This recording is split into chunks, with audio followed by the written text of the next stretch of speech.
Ողջույն սիրելի հեռուստադիտողներ, ձեզ հետ Ռադար զրույց հաղորդաշարն է։ Այսօրվա մեր հյուրը Արդար Հայաստան կուսակցության ղեկավար իրավաբան Նորայր Նորիկյանն է։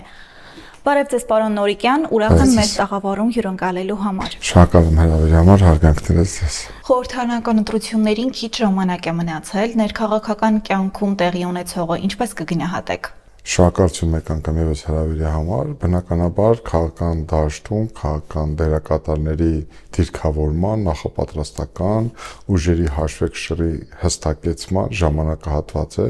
աստիճանաբար նաև դրանք ներգրավի հանրային լայն շրջանակները, հասարակության տարբեր խմբեր, տարբեր զանգվածներ առավել կակտիվանան եւ մենք ապրիլի վերջ մայիսին կմտնենք բուն քաղաքական պիկ շրջանում, ընդհանուր առմամբ գիտեք ինչ, երբեմն ասում են, որ փոթորկից առաջ նախորդում է անդորը, հիմա մենք այդ հարաբերական անդորի մեջ ենք, բայց ես շատ կարևորում եմ առաջիկա խորհրդարանական ընտրությունները, դրանք որոշ շրջանակների համար բեկումնային են, որոշ շրջանակների համար ճակատագրական են, բայց ես որպես Հայաստանի Հանրապետության քաղաքացի ակնկալում եմ, որ առաջին անգամ Հայաստանի Հանրապետության պատմության ընթացքում երրորդ հանրապետության օրինական ընտրությունների միջոցով հնարավոր կլինի ձևավորել այնպիսի իշխանություն ՔՎ-ի միջոցով, որը մեզ հնարավորություն կտա արձանագրելու հետընտրական գործընթացներում ժողովրդավարության անշրջելիության մասին։ Հիմա կարծեք թե դիրքավորման ժամանակաշրջան է, քաղաքական ուժերը փորձում են ստուգողական իրենց ուժերը, իրենց համագործակցությունը տարբեր քաղաքական շրջանակների հետ փորձում են միավորվել։ Ընդդիմությունը լայնաշերտ է, բազմաշերտ է, կարելի ասել, փորձում են տարբեր դիրքավորումներ որդեգրել, կտեսնենք թե վերջնարդյունքում ինչպիսի ուժեր կմտնեն մրցապայքարի մեջ։ Ըստ ձեզ ինչն է խանգարում ընդդիմությանը միավորվելու։ Տարբեր, մեր քաղաքական դաշտի աքիլեսյան գարշապարը անձնապաշտությունն է եղել, ցավոք սրտի նախորդ տարիների մեր քաղաքական պայքարի փորձել է դրա մասին հուշում, որ կան անհատներ, որոնք իրենցից դուրս որևէ մեկին չեն տեսնում, պատրաստ չեն զոհողության, պատրաստ չեն զիջել առաջինի իրենց դիրքից, պատրաստ չեն լուրջ համախմբման, կոնսոլիդացիայի, եւ սա բերում է երբեմն հասարակության հիասթափությանը, բերում է պառակտվածությանը, չի նպաստում միավորմանը, համախմբմանը։ Ես այստեղ գլոբալ հիմնական խնդիրը գիտեք ինչ որ քաղաքագիտական դասագրքային ճշմարտություններ պետք չի որոնել ու գնտրել։ Անձերի մեջ է, մեր քաղաքական կուսակցությունների առաջնորդների մեծ մասը իրենից բացի չի տեսնում որևէ մեկին որպես առաջնորդ։ Դրանից էլ գալիս է չմիավորման իրողությունը։ Իսկ կոնկրետ եթե դուք ընդհանրացեք հիմա կոնկրետ ասենք այս ժամանակահատվածին, կան առաջնորդներ կամ քաղաքական հետագիծ ունեցող գործիչներ, որոնք իսկապես իրենց թվում է, որ աշխարհը եւ Հայաստանի Հանրապետությունը պատտվում է իրենց շուրջ, եթե իրենք չլինեն, իրենցից լավ ոչ ոք չի կարող ղեկավարի երկիրը, դա մեծ ինքնախաբեություն է, որը տարածվում է իրենց սահմանափակ շրջապատի վրա, իրենց էլեկտորատի վրա, արդյունքում շահում է իշխանությունը։ Կարծես հավանական սցենար է համարվում հետընտրական միավորումը։ Սրա մասին ինչ կասեք։ Ես տեսեք արձանագրենք հետեւյալը ցանկացած նախընտրական սցենարներ, դրանք սցենարներ են, միշտ կյանքը ցույց է տվել, որ հետընտրական process-ները երբեմն ուղղակիորեն փոխկապակցված չեն եղել նախընտրական տրամադրությունների հետ։ Քաղաքական դաշտում իրավիճակը կարող է շատ կտրուկ փոխվել ընդհանուր վերջի 20 օրերի ընթացքում, որովհետև կյանքն է ցույց տվել, որ մեր երկրում քաղաքական իրադարձությունները զարգանում են վերջի փուլում, որը մեկը եթե ասել, որ 2018 թվականի մարտի 31-ին, երբ Նիկոլ Փաշինյանը Գյումրիում սկսեց իր հայտնի քայլը Երևան, ընդամենը 23 օր հետո ապրիլի 23-ին Սերժ Սարգսյանը հրաժարական կտար, եթե որևէ մեկ այդպիսի բան ասեր, բոլորը նրան կմեղադրեին խելապակաս լինելու մեջ, կասեին, որ նա առաջնորդում է խելագարության կանխավարկածով։ Այսինքն մեր երկրում բացառված չէ, որ վերջի մի քանի օրվա ընթացքում քրիտիկական որոշումներ կայացվեն եւ զանգվածային ինչ-որ միջոցառումներ իրականացվեն։ Հետեւաբար այս պահին ես վաղ եմ համարում կոնկրետ ինչ-որ հետընտրական process-ների մասին խոսել, նախ պետք է հասկանալ, թե մինչև ընտրությունները կոնկրետ հանրային ինչպիսի տրամադրություն կգեներացվի, հանրությունը ինչպիսի եզրակացության կգա, թե ինչ որակի իշխանություն է ցանկանում ձևավորել եւ ինչ որակի ընդդիմություն է ցանկանում ձևավորել, որովհետեւ խորհրդարանական ընտրությունները եւ իշխանություն են ձևավորում եւ ընդդիմություն են ձևավորում։ Հետեւաբար հանրության դիրքավորումը եւ հանրության տեսակետերը շատ կարեւոր են լինելու, թե հետընտրական ինչպիսի զարգացումներ են լինելու։ Իսկ ըստ ձեզ իրական ընդդիմություն կա, թե ընդդիմությունը մասնատված է։ Դուք շատ հարաբերական է, գիտեք ինչ որ մի շերտի համար այս կամ այն քաղաքական ուժը իրական է, այս կամ այն քաղաքական ուժը կեղծ է, այս կամ այն քաղաքական ուժը մտել է խաղի մեջ ինքնաբերաբար, դրսից ուղղորդված, այս կամ այն քաղաքական ուժը ընդհանրապես իր սեփական քաղաքական ամբիցիաների խնդիրն է լուծում։ Գիտեք ինչ, հետաքրքիր բան եք ասում, 91 թվականից հետո, 91 թվականից սկսած ավելի ճիշտ Ես այս մասին մի քանի անգամ ասել եմ, հիմա քանի որ առիթն է, մեկ անգամ եւս վերահաստատեմ։ Ցավոք սրտի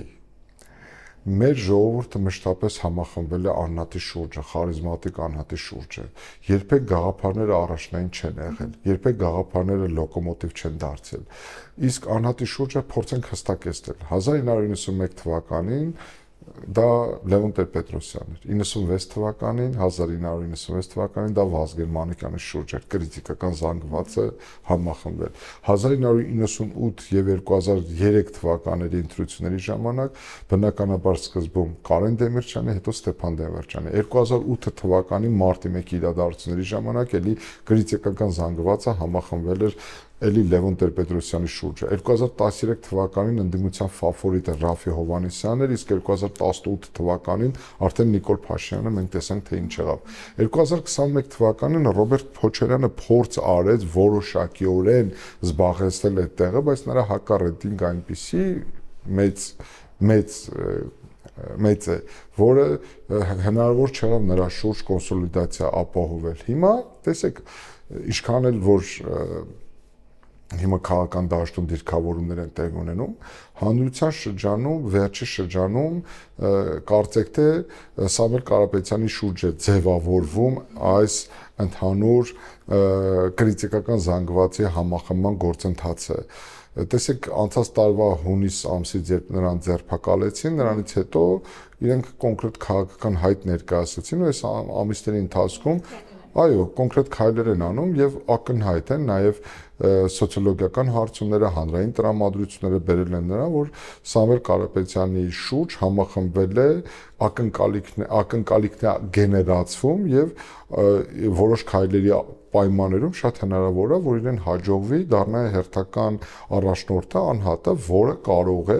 իր շունչը համախմբել հանրային լայն զանգվածների ու կուլմինացիոն ինչ-որ քայլ անել։ Կապրենք, կտեսնենք, թե առաջիկա կարծիք կա, որ ընդդիմությունը սպառել է իրեն ու նոր քաղաքական ուժերը կարող են իրավիճակ փոխել։ Իհարկե, այն խորհրդարանական ընդդիմությունը կարծում եմ անելիք չունի եւ իրենք ընդհանրապես խանգարողի գործառույթ են իրականացնելու։ Իրենք պետք է շատ լավ հասկանան, որ ունեին 5 տարի, իրենք խոստացել են իրենց գործունեության առանցքը գործող իշխանության հեռացումն է եղել։ Այսինքն իրենք ի սկզբանե մեր ժողովրդին խոստում են տվել, որ մենք գալիս ենք իշխանության, ներողություն, որ մեր խորհրդարանական գործունեությունը պայմանավորված է բացառապես մի հանգամանքով գործող իշխանությանը Նիկոլ Փաշինյանին հեռացնել է։ Ավելին իրենք նույնիսկ պարլամենտ վերադառնալու պայման էին դնում, որ մենք պարլամենտ կվերադառնանք մի դեպքում, եթե Նիկոլ Փաշինյանին հեռացնենք, բայց խնդրում եմ սա ֆիքսենք, որ նրանք ոչ միայն չկարողացան կատարել իրենց խոստումը, երկրորդը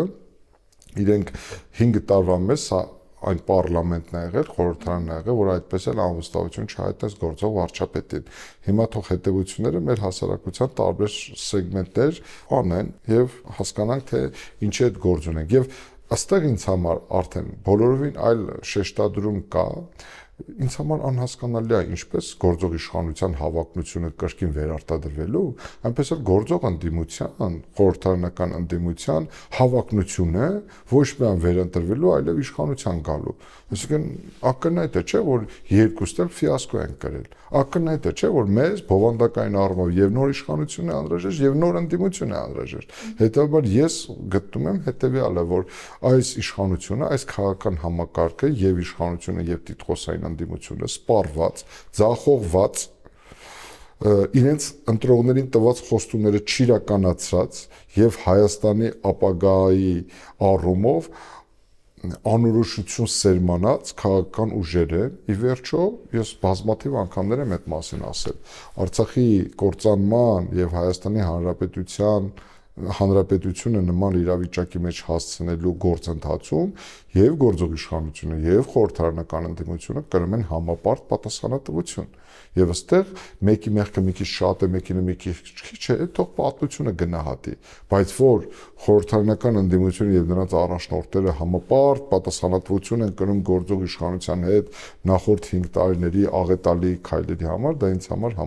Հայաստանում երկար ժամանակ խոսվում է Քոչարյան-Սարգսյան մրցակցության մասին։ Ըստ ձեզ կա այդ մրցակցությունը, թե քաղաքական դաշտում այլ գործընթացներ են ստեղծվում։ Առերևույթ կա եւ իրենք իսկապես հիմա գտնվում են հակադիր ճամբարներում, իրենց քաղաքական թիմերը ոչնչացնում են միմյանց եւ գիտեք ինչ կոնկրետ մենք նոր քաղաքական ուժ ենք վերջի 3-4 տարիներին, երբ որ ես իմ հրապարակային գործունեության մեջ երբեմն քննադատել եմ Քոչարյանին, քննադատել եմ Սերժ Սարգսյանին, նրանց աջակիցները մեր վրա հարձակումներ են գործում, այդ թվում նաև ֆեյքային ոհմակներով հարձակումներ են գործում, երբ որ ես նրանց մեղադրել եմ կոնկրետ Ռոբերտ Քոչարյանին, Սերժ Սարգսյանին մեղադրել եմ Նիկոլ Փաշինյանի իշխանության բերելու մեջ եւ Ռոբերտ Քոչարյանին մեղադրել եմ, որ իրենց կողմից ձևավորված բարքերի, կառավարման համակարգում տեղ գտած թերությունների մեջ, այդ թվում նաև Նիկոլ Փաշինյանին իշխանության բերելու գործընթացում ունեցած դերակատարության մեջ, այն ժամանակ այդ ֆեյքային հարձակման են ենթարկում։ Անցած տարի կամ 2 տարի է սկսվել է, որ իրենք միմյանց մեղադրում են այն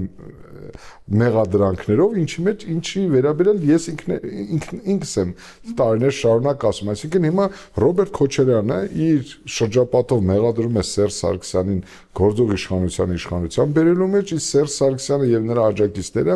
Ռոբերտ Քոչարյանին մեղադրում են, որ նույնիսկ իր ընտանիքի անդամներն են մասնակցել 2018 թվականի Նիկոլ Փաշինյանի նախաձեռնած հանրահավաքներին եւ նպաստել Սերժ Սարգսյանի իշխանության հեռացմանը։ Այստեղ կարելի է ասել, որ իրենք երկուսն էլ ճիշտ են,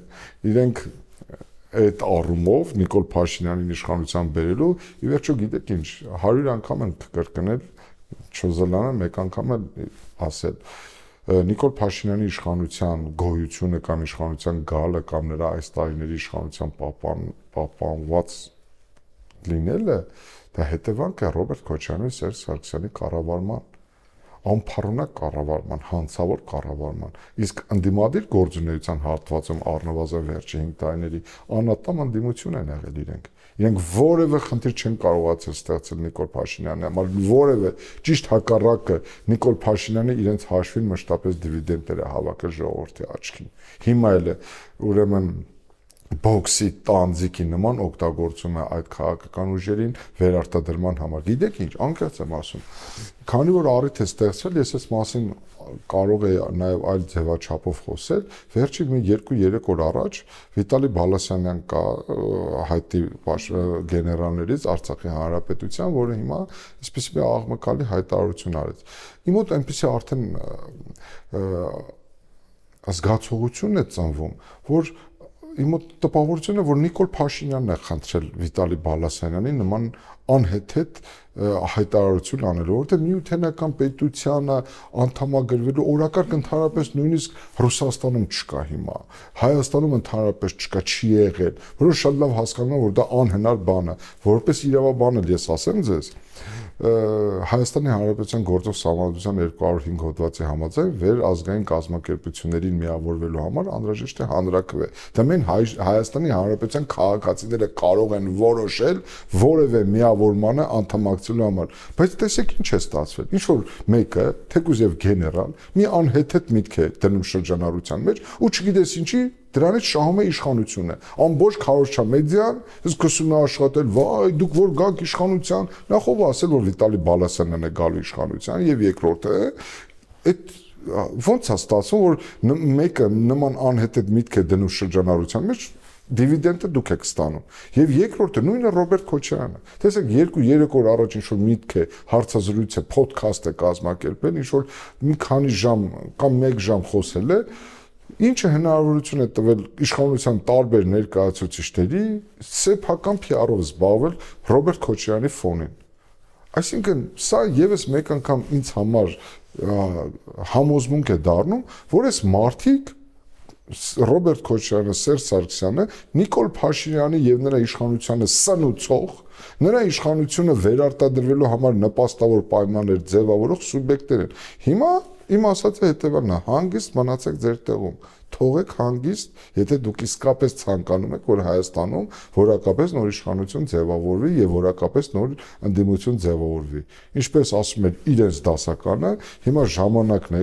եկել, որ դուք հանգիստ նստեք տեղներդ։ Վերջերս երրորդ նախագահի Սերժ Սարգսյանի կուսակցությունը հայտարարեց քաղաքական խորհրդակցություններ սկսելու մասին։ Նրանք նաև տևական ժամանակ է ինչ իմպիչմենթի գործընթաց էին նախաձեռնել։ Մարկ Տվենը մի հայտնի միտք ունի, ասում էր իմ մահվան մասին լուրերը չափազանցված են, բայց մենք պետք է հասկանանք մի բան, որ մեր իրականության մեջ որոշ քաղաքական ուժերի կամ գործիչների մահվան մասին լուրերը պետք է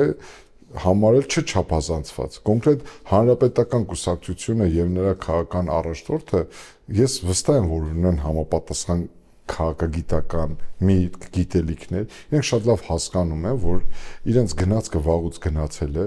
իրենք պետք է շատ լավ հասկանան, որ իրենք այս քաղաքական իրողության պայմաններում կարող են որպես քաղաքացի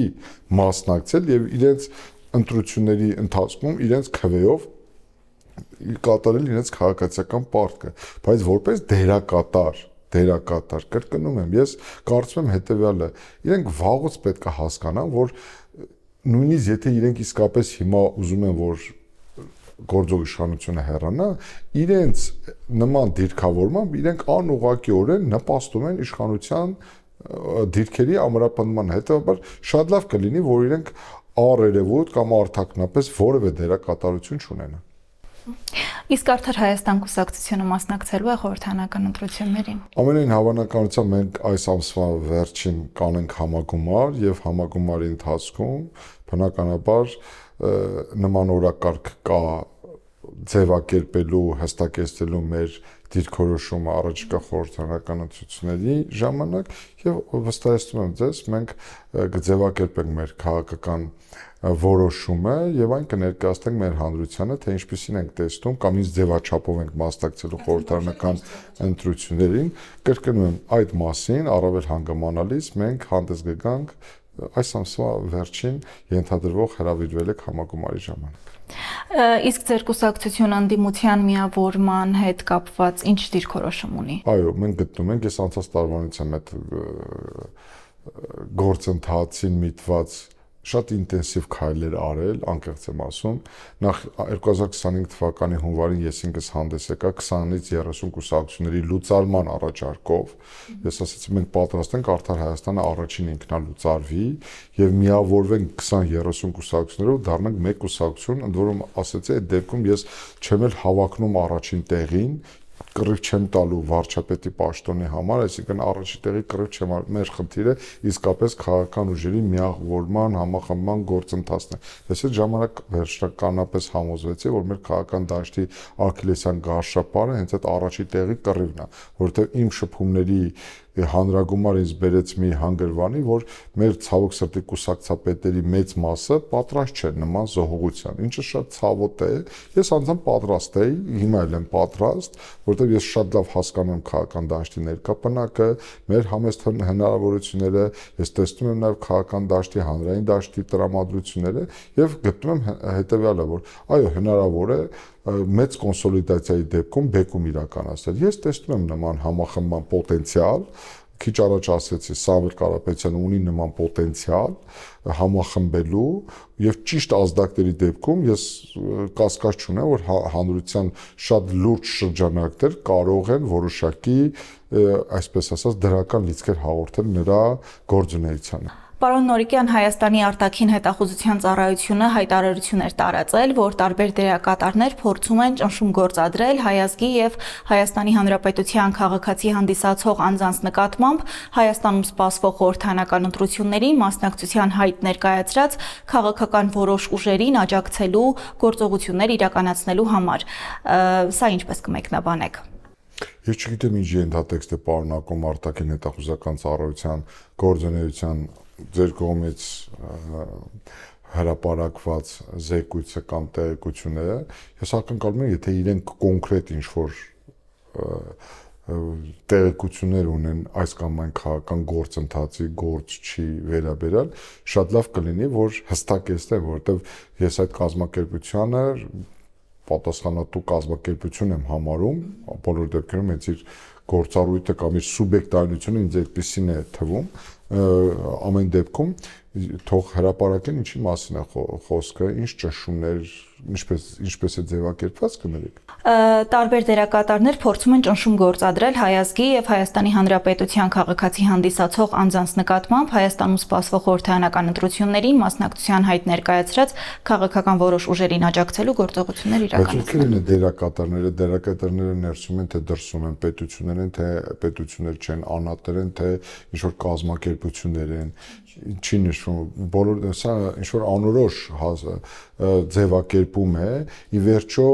ես ենթադրում եմ, որ Հայաստանի Հանրապետության իշխանությունները եւ իդեմս նրա համապատասխան մարմինների հող են նախապատրաստում քաղաքական դաշտում ինչ-որ սահմանափակումներ,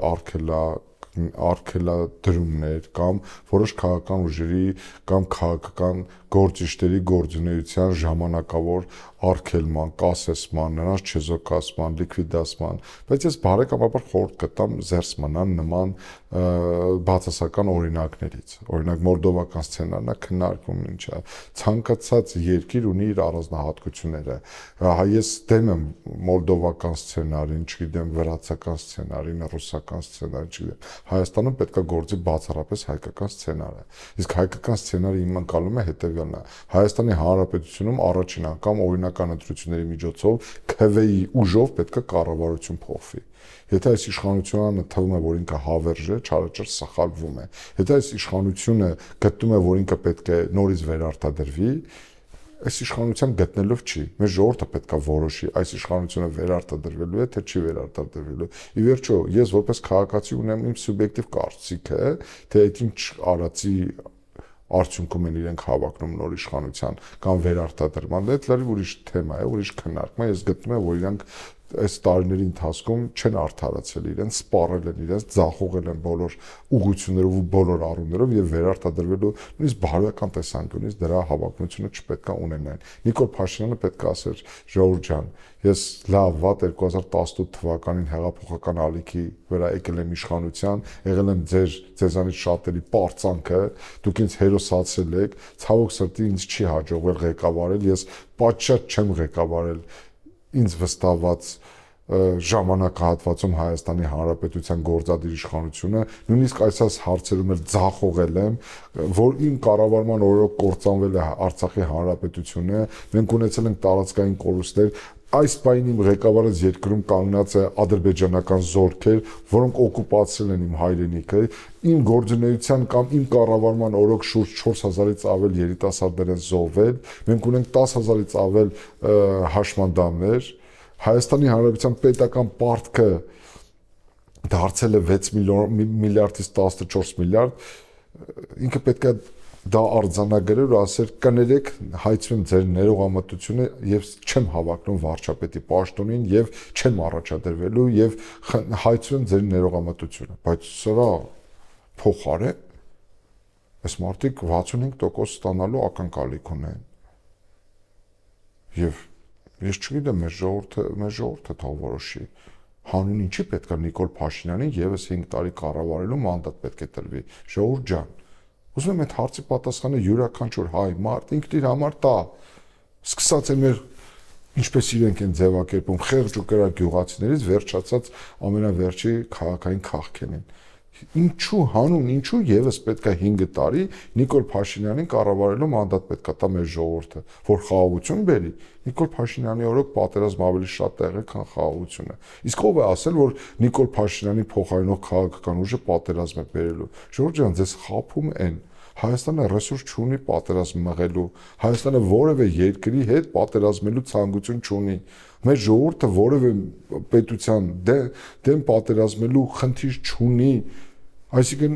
մենակ այն որ Նիկոլն է խոսում խաղաղության մասին, ուրեմն Նիկոլից բացի ուրիշ ոչ ոք խաղաղության չի ձգտում, մեզնից յուրաքանչյուրի մեջ է դրված խաղաղության կոդը։ Հայաստանի Հանրապետության ցանկացած հաջորդ իշխանություն առավել լուրջ է գնահատելու խաղաղության գինը, քան Նիկոլ Փաշինյանը։ Եվ մի վախեցեք Նիկոլ Փաշինյանի ուրեմն կողմնակիցները թող չվախեցնեն մեր ժողովրդին, որ եթե իրենք չլինեն, Քոչարյանենք են գալու, չգիտեմ, Սերժենք են գալու, ով են գալու։ Հայաստանում նոր իշխանություն պետք է ձևավորվի, ժողովուրդ ջան։ Շնորհակալ եմ շատ, պարոն Նորիկյան։ Ես եմ շնորհակալ։ Այսօրվա համար այսքանը, իսկ ես հիշեցնեմ, որ մեր հյուրն էր Արդար Հայաստան կուսակցության ղեկավար, իրավաբան Նորայր Նորիկյանը։